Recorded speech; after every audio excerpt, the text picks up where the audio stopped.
Convict leasing earned enormous revenues for the states who lent out their prisoners, and huge profits for the companies using this prison labor in mining, railroads, and other industries. Damn.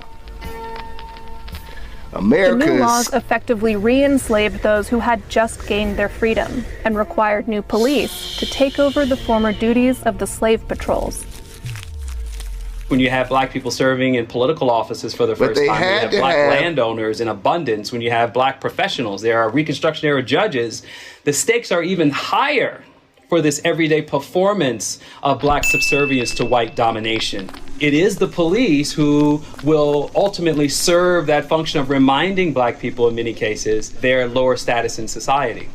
What we see is that that general way of thinking about race and thinking about disorderly people never really changes. It's kind of woven into the DNA. But it's not just because individual police officers are racist. It's because the institution was literally created to make sure that wealthy and powerful people could extract labor.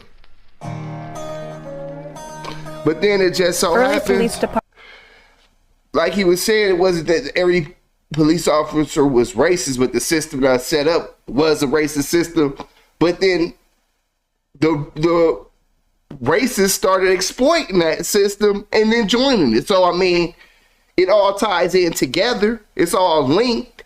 Yeah, I mean, and then it had to start as it was a racist organization to begin with. So I believe, I mean, I would go to say anybody that would join that organization back then, knowing what the intentions was, knowing what their duties were, you're basically involving yourself in the racism. So therefore, I mean, I guess that should by technicality, or that makes you a part of the racism and the racist. Departments in the North had a similar goal to control labor and were notoriously corrupt. The police functioned as an expression of political elites and powerful, affluent people who essentially wanted poor people to stay in their segregated slum communities. Police often functioned as enforcers of political machines, functioned one step removed from gangs. Police often worked in the service of business owners who were faced with growing unrest among their labor forces in the wake of mass European immigration and rapid industrialization. The Irish. One of the best examples of this is the Pennsylvania State Police.